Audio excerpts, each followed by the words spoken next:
Assalamualaikum warahmatullahi wabarakatuh. Bismillahirrahmanirrahim.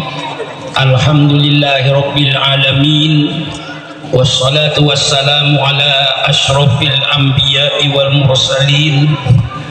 Sayyidina wa habibina wa syafi'ina wa maulana Muhammad wa ala alihi wa ashabihi ajma'in. Subhanaka la ilma lana illa ma 'allamtana innaka antal alimul hakim. La haula wa la quwwata illa billahil aliyil azim. Amma ba'du. Para habaib yang saya muliakan, yang tidak saya sebut satu persatu dengan tidak mengurangi takdim saya pada beliau, para alim ulama yang saya muliakan, juga tidak mungkin saya menyebut satu persatu dari banyaknya, tapi insya Allah tidak mengurangi takdim saya kepada beliau. Hadirin dan hadirat sekalian yang berbahagia, wabil khusus kepada Sahibul Bait Al-Mukarram Kiai Haji Muhammad Rizlis bin Kiai Abdul Hamid yang saya muliakan, mudah-mudahan Allah panjang umurnya, bermanfaat kepada bangsa dan negaranya. Hadirin sekalian yang berbahagia, saya datang ke tempat ini sebenarnya tidak untuk memberikan pengajian. Ini tempat khusus. Saya datang hanya untuk mencari berkah dari almarhum Kiai Haji Abdul Hamid Pasuruan ini. Kalau pengajian semalam sudah ngaji di Bangkalan, nanti malam ngaji di Sumeneb. Insya Allah saya masih diberi kekuatan oleh Allah untuk menyerahkan dakwah ini di seluruh kepulauan Indonesia ini. Alhamdulillah, umur saya ini sudah 82 masuk 83. Jadi sebenarnya kalau seorang pemimpin sudah pemimpin masa lalu, bukan zaman saya untuk teriak-teriak, tetapi Allah masih memberikan kesempatan kepada saya, diberikan kesehatan sehingga saya dapat amar ma'ruf nahi mungkar. Ketika saya almarhum masih surganya, alhamdulillah selama saya datang ke Pasuruan ini, alhamdulillah belum pernah ditolak oleh beliau itu. Walaupun beliau kadang-kadang sedang sakit menolak tamu, tapi giliran saya alhamdulillah pernah beliau temui saya di tempat tidur, disuruh masuk ke tempat tidurnya, bicaralah di situ di sana. Banyak yang memberikan sugesti kepada saya, karena Kiai Abdul Hamid seorang wali min auliyaillah. Saya hanya mohon nasihatnya, mohon keberkahannya. Pada waktu itu saya minta kepada beliau, Kiai Hamid, tolong Kiai, saya mohon doa Pak Kiai. Apa doa yang terbaik Kiai Hamid untuk saya? Dan berikanlah kepada saya wirid Pak Kiai, wirid apa yang terbaik? Apa jawab beliau kepada saya? Wiridnya Ustadz sudah bagus. Kalau ada undangan jangan ditolak, dan ini pesan beliau, jangan milih-milih undangan. Itu yang saya pegang. Sehingga di Jakarta saya disebut Kiai Kaku. Diundang menteri kadang-kadang saya nggak datang, diundang gubernur saya tidak datang, karena ada undangan di RT, di musola kecil yang sudah bulanan mengundang saya. Nggak tega saya, hari-hanya saya menggagalkan itu. Saya punya pendirian dari Kiai Hamid, jangan mengecewakan orang. Jadi kalau ada undangan sudah ditulis, jangan sampai dibatalkan, jangan milih-milih undangan. Satu ketika saya diundang orang besar, tidak saya sebutkan, untuk meresmikan satu pabrik dengan 17 Agustus. Saya kasihkan sama ajudannya ini, tolong ini agenda saya, kalau kosong saya datang. Oh ada pakai isi, tapi di musola di Cirebon, apa tidak bisa dibatalkan? Saya jawab, seandainya Anda jadi pengurus musola ini, sudah ngundang saya setengah tahun, sudah saya tentukan waktunya, ketika waktunya ditentukan saya batalkan, ketahuan saya pidato di tempat lain, bagaimana perasaan saudara? Ukur sama perasaannya. Ini ajaran yang diberikan Kiai Hamid kepada saya, sehingga saya kaku. Bukan kaku apa, diundang menteri pun saya tolak, undang gubernur tolak, karena pesan Kiai Hamid, jangan milih-milih undangan. Ini senjata yang saya pakai. Kemudian saya minta lagi sama Kiai Hamid, Kiai, saya ini masih ilmu masih jauh Kiai, mohon doanya Kiai, dan juga saya banyak membangun Kiai, perlu dana, perlu bantuan. Subhanallah, jawabannya menyejukkan sama saya. Sudahlah Ustadz Supron, lek wis wayahe ilmuni tugi piyambak. Ini kayak wirid bagi saya ini. Kalau dana gimana Kiai? Dana pun bangun yang berani, gak usah menggantungkan pada manusia, gantungkan saja kepada Allah. Lek wis wayahi tugi piyambak, saya jadikan wirid. Walaupun saya gak pegang duit, bangun, letakkan batu pertama dengan baca Fatihah kepada almarhum Kiai Hamid. Pokoknya sampean tahu, lek wis wayahi tugi piyambak, lek wis wayahi tugi piyambak, lek wis wayahi tugi piyambak. Jadi wirid bagi saya ini. Sering saya pidato di mana-mana, lek wis wayahe tugi piyambak. Bukan bahasa Arab lagi, wiridnya bahasa Jawa. Padahal saya bukan orang Jawa, tapi saya jadikan wirid. Bangun, alhamdulillah, berkah dorongan almarhum, saya berani membangun. Barangkali alhamdulillah pondok pesantren saya di tengah-tengah kota, di kota Jakarta, kalau tidak karena keberkahan ulama dan para habaib, tidak mungkin Syukuran Makmun akan mentepi tanah 3,5 hektar di ibu kota. Siapa yang punya tanah 3,5 hektar di ibu kota? Tolong carikan. Tidak ada. Pondok pesantren Teroman 3,5 hektar di Jakarta Selatan. Kalau tidak berkahnya para ulama, tidak berkahnya para habaib, ini yang saya mantap. Jadi setiap saya membangun, gak saya pikirkan duit, urusan belakang. Beli batu 1 truk, beli pasir, beli semen, letakkan batu pertama. Pokoknya saya yakin, lek wis wayahi, lek wis wayahi, insya Allah almarhum mendengar perkataan saya. Ini saya pegang, hanya pegang lek wis wayahi. Karena Kiai Hamid bilang, Ustaz dikirnya sudah bagus. Dikir apa? Kiai, lek wonten undangan jangan ditolak, jangan milih-milih undangan. Lek boten wonten undangan, sampean ngaos lagi kalian santri-santrinya. Itu saya pegang teguh. Perkataan Kiai Hamid itu yang membangkitkan saya. Tidak takut saya sampai sekarang. Barangkali kalau datang ke Jakarta, sedang membangun saya gedung, panjangnya 72 meter, lebarnya 35 meter tanpa tiang. Kok berani? Lek wis waya itu kibiambak. Apalagi kalau nanti giliran pasang keramik, datang keramik. Giliran pasang kap di atas, datang kap. Belum pernah terlambat.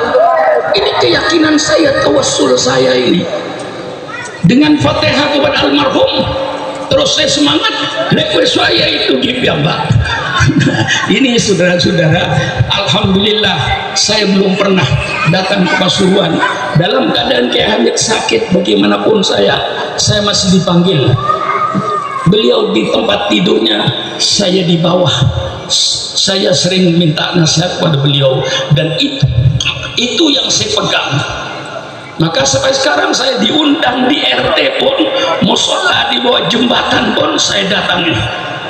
Karena pesan Kiai Hamid, jangan didatangi. Kalau undangan gubernur didatangi, undangan menteri didatangi, undangan musola di tepi sungai dicoret. Ini kiai kurang ajar ini sebenarnya.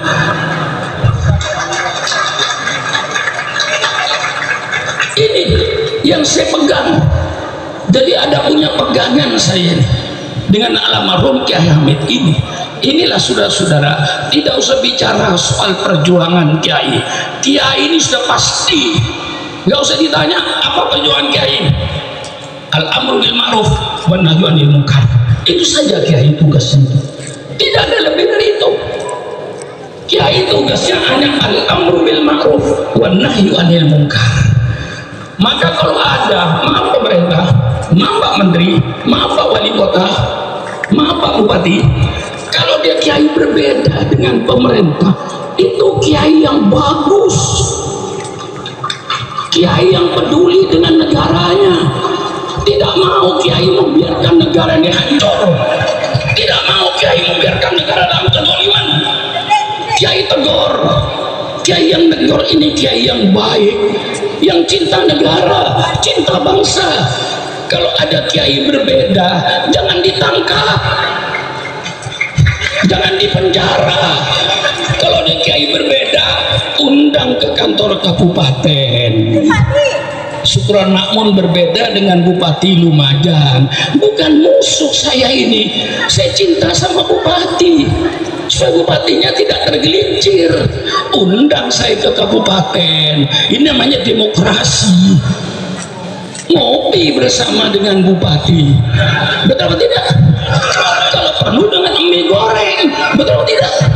Mari bicara apa maunya Pak Sukron. Oh begini Pak Bupati Lumajang, begini Pak Bupati Pasuruan, sesuai dengan Al-Quran dan Sunnah Nabi begini. Kan enak tuh. Jangan dimusuhi lalu dianggap lawan. Ulama ini yang mendirikan republik ini. Kalau tidak ada ulama, tidak ada NKRI. Saya tegas, persilakan yang mau nonton. Tidak ada ulama, tidak ada NKRI. Saya berikan fakta, karena yang sering jadi pemimpin ini orang yang tidak baca sejarah barangkali. Ya, Al-Mukarram kayaknya takut. Itu yang akrab dengan saya dulu kakeknya. Kayak Bisri Mustafa yang akrab dengan saya kemana-mana. Lalu dengan Kiulil Bisrinya, sekarang cucunya. Nah, ini perlu baca sejarah. Ketika Indonesia mau proklamasi, Bung Karno bikin 60 panitia gagal. Akhirnya bikin 9 panitia. Dan daripada Bung Karno, Bung Hatta, Maramis, Sri Katolik, Abi Kusmun, Wahid Hasim, dan termasuk beberapa ulama-ulama lainnya mendapatkan rumusan. Apa rumusnya? Negara Republik Indonesia berdasarkan ketuhanan dengan kewajiban menjalankan syariat Islam bagi pemeluk-pemeluknya. Bagi luar Islam tidak usah menjalankan syariat Islam bagi pemeluknya. Ini yang disebut Piagam Jakarta. Dengan mendapatkan satu format yang jelas, negara Republik Indonesia berdasarkan ketuhanan dengan kewajiban menjalankan syariat Islam bagi pemeluknya. Maka Bung Karno diminta untuk segera proklamasi tanggal 17 Agustus jam 10 pagi. Proklamasi, kami bangsa Indonesia dengan ini menyatakan kemerdekaan Indonesia. Hal-hal yang mengenai pembinaan kekuasaan dan lain-lain akan dilaksanakan dengan cara saksama dan dalam tempo yang sesingkat-singkatnya. Masa kiai sudah apa? Kiai sudah berproklamasi begini kok masih dicurigai? Radikal apa itu? Nggak ada itu. Kiai radikal tidak ada. Kalau kiai amar ma'ruf nahi munkar ada. Betul kan? Kita ini cuma menawarkan konsep. Kita ingin melaksanakan peradaban Islam yang berdasarkan Quran dan hadis. Ini yang kita inginkan. Karena banyak peradaban yang berdasarkan hawa nafsu, seperti night club, dansa, joget, telanjang, itu peradaban, tapi dasarnya nafsu. Kami ingin bentuk suatu peradaban, satu bangsa berperadaban yang berdasarkan Quran dan Sunnah Nabi. Ini kami mau tonjolkan. Walladzi arsala rasulahu bil huda wa dinil haq liyudhhirahu 'alad dini kulli. Dialah Allah yang mengutus utusannya dengan petunjuk dan agama yang benar. Untuk apa itu, Kiai? Liyudhhirahu, untuk diperlihatkan kepada bangsa Indonesia, ini syariat Islam. Anda mau pakai persilakan, Anda tidak mau pakai persilakan. Wa ma alaina illal balaul mubin. Inilah syariat Islam. Kiai harus berani menampakkan ini syariat Islam. Bagaimana syariat Islam dalam berkeluarga, bagaimana syariat Islam dalam bermasyarakat, bagaimana syariat Islam dalam ekonomi, bagaimana syariat Islam dalam politik. Semua Islam ada. Jangan dikira tidak ada. Yang sekarang pada kiai pada takut bicara politik. Kiai yang melarang politik itu dulu Belanda. Karena Belanda ingin menjajah Indonesia.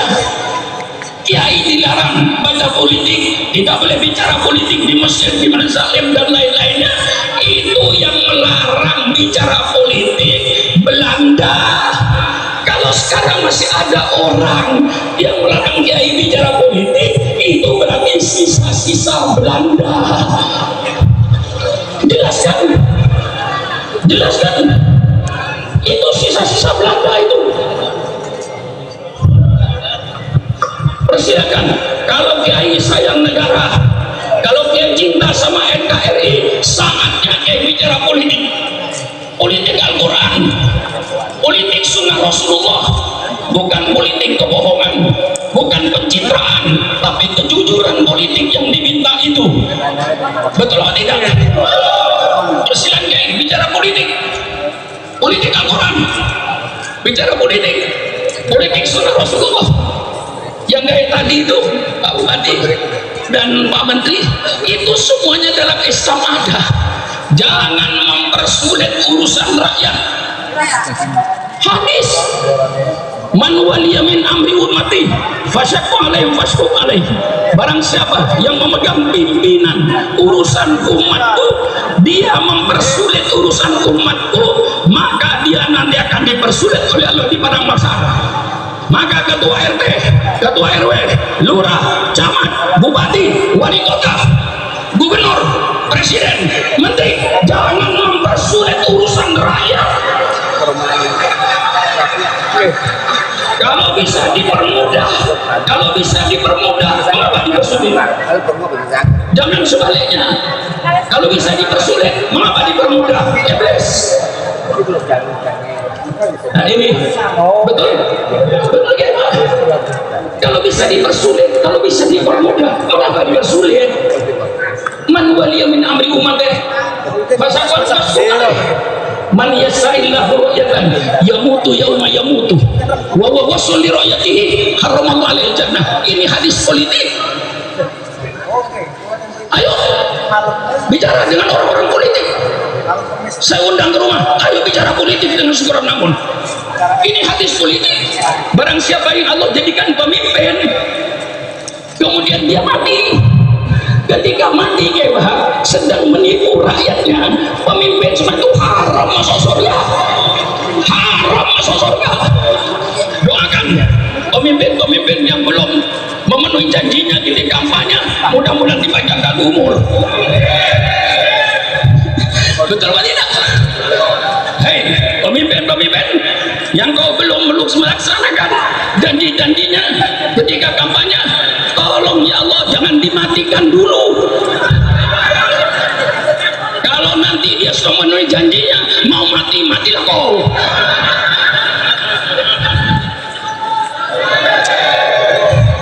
Kurang apa saya ini?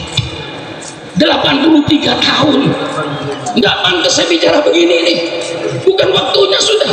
Giliran Kiai Baha ini, dulu ayah beliau yang akrab dengan saya namanya Kiai Nur Salim kan, itu paling akrab dengan saya di pesantren, hampir tiap tahun saya di situ. Sekarang putranya, giliran sampian sekarang itu.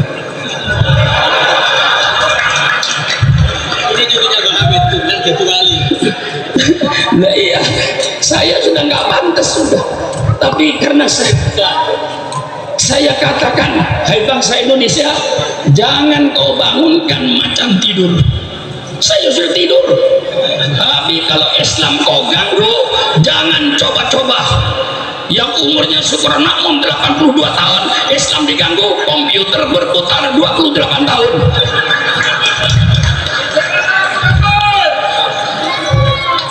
Betul, betul. Nah, kalau saudara ingin tahu pemerintah terus terang aja, Syukur Makmun, ketua RT, ketua RW, lurah, camat, sampai bupati, sampai presiden, semua yang ada ini tidak ikut berjasa dalam NKRI itu. Yang berjasa dalam NKRI itu siapa? Yang di kuburan itu. Kita cuma pandai makan jasa. Bapak Haji saya pandai makan jasa. Jangan hanya pandai makan jasa, tapi kau harus pandai pula berjasa. Orang yang hanya pandai makan jasa tapi tidak mau berjasa, itulah orang-orang yang hanya pandai berjoget di atas kuburan orang lain. Jangan kau berjoget di atas kuburan orang lain. Betul atau tidak? Mari kita berjasa. Sudah pemilihan umum, biayanya mahal, 100 triliun lebih, dipilih oleh rakyat, digaji oleh rakyat, gajinya 60 juta ke atas. Kok Yotego sudah gajinya gede, kok Yotego masih nyolong duit rakyat? Itu kemana perasaannya? Sudah tidak ikut berjasa. Yang berjasa pahlawan itu. Maka kalau pemerintah ingin tahu kontribusi umat Islam terhadap NKRI, saya katakan pemerintah, kalau pemerintah ingin tahu tentang bantuan umat Islam terhadap NKRI, tolong pemerintah adakan sensus kuburan. Loh, betul kan? Sensus kuburan. Tiap kabupaten ada, teman pahlawan kan, Pasuruan ada, Probolinggo ada, Sidoarjo ada, Mojokerto ada, taman pahlawan. Tolong pemerintah masuk taman pahlawan dulu. Sensus, siapa nama, agama apa, siapa nama, agama apa, siapa nama, agama apa, siapa nama, agama apa. 99% darahnya umat Islam untuk NKRI. Jerit saya ini supaya paham semuanya itu. Sakit saya ini, maka walaupun sakit-sakit nggak bisa jalan, masih saya paksa.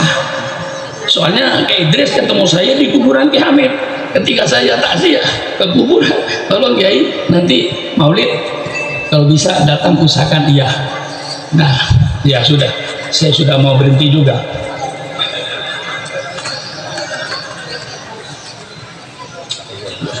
Nah saudara-saudara, kalau di sensus kuburan 99% darahnya umat Islam.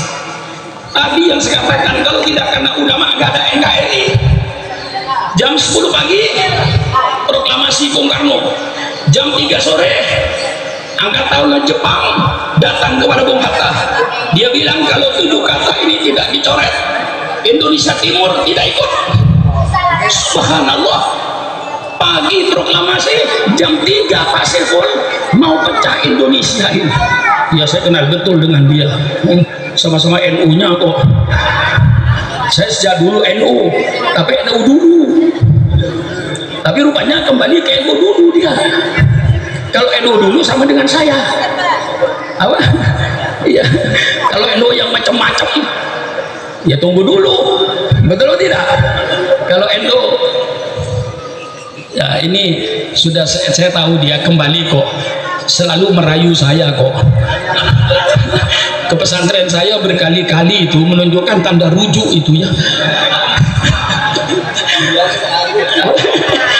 Ya, soal kelahian Pak Saiful ngerayu itu urusan dia lah, tapi yang jelas berhasil dia kok.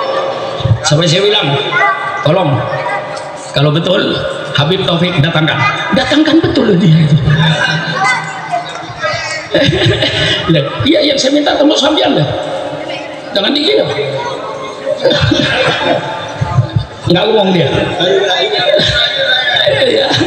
Ya pokoknya urusan ngerayu kasih dia lah. Nah ini saudara, jam 3 sore Angkatan Laut Jepang itu datang menghadap Bung Hatta.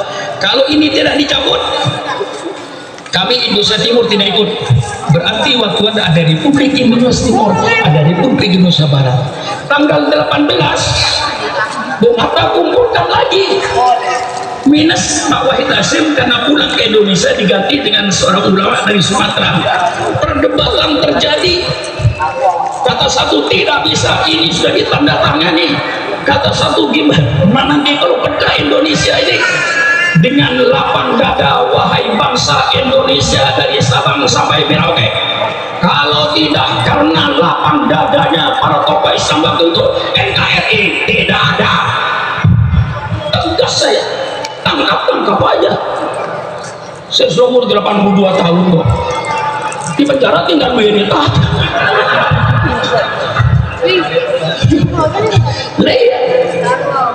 Saya sudah nggak ada apa-apa sekarang Pak Fairul, nggak usah curiga dengan Subronaun. Walaupun saya nanti aktif di NU, jangan curiga, mau jadi menteri sudah ketuaan, mau jadi DPR sudah ketuaan. Tidak ada yang ada depan saya kecuali kuburan. Di depan saya kuburan. Jabatan sudah nggak ada, sudah lewat semuanya itu. Kalau saya masih umur 60 tahun, siapa boleh curiga saya? Takut disaingi jabatannya, takut berebut menteri. Tidak bakalan sekarang udah sama mau jadi menteri aja. Saya sudah lihat kuburan situ tuh. Nggak usah curiga. Ini umur sudah umur tambahan. Berdebat dengan lapang dada. Tokoh Islam cabut 7 kata itu, dicabut itu dengan kewajiban menjalankan syariat Islam bagi pemulaunya, cabut, coret. Tapi ulama minta gantinya apa? Maha Esa, lebih mahal lagi. Secara akidah lebih mahal lagi. Maka berubahlah Pancasila tanggal 17 masih berbunyi negara Republik berdasarkan ketuhanan, ya, berdasarkan ketuhanan, tidak ada Maha Esa, berdasarkan ketuhanan dengan kewajiban menjalankan syariat Islam bagi pemeluknya. Tanggal 18 Agustus berubah, Indonesia berdasarkan ketuhanan yang Maha Esa, titik.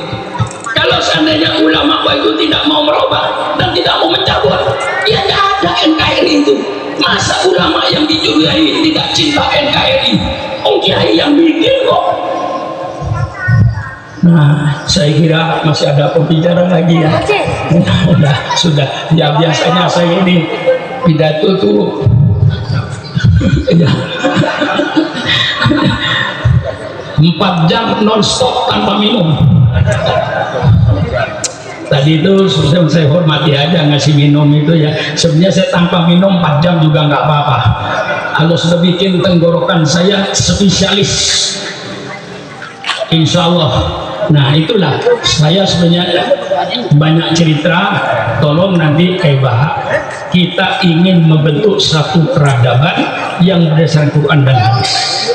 Peradaban rumah tangga, peradaban dalam bermasyarakat, peradaban di dalam ekonomi, peradaban di dalam politik.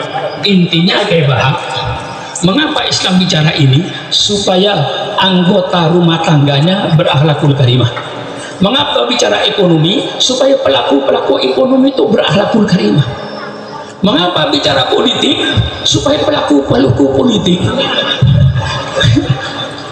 ya, betul kan? Ya enggak apa-apa, dia desa itu terbuka Pak, ya. Supaya pelaku politik, siapa pelaku politik? Wali kota, bupati, gubernur, presiden, menteri, anggota DPRD sampai DPR pusat dan pejabat tinggi itu semuanya pelaku politik. Kiai wajib bicara politik supaya pelaku politik mempunyai akhlakul karimah, bukan pelaku politik yang preman, yang bajingan, yang akan merusak negara ini. Wassalamualaikum warahmatullahi wabarakatuh.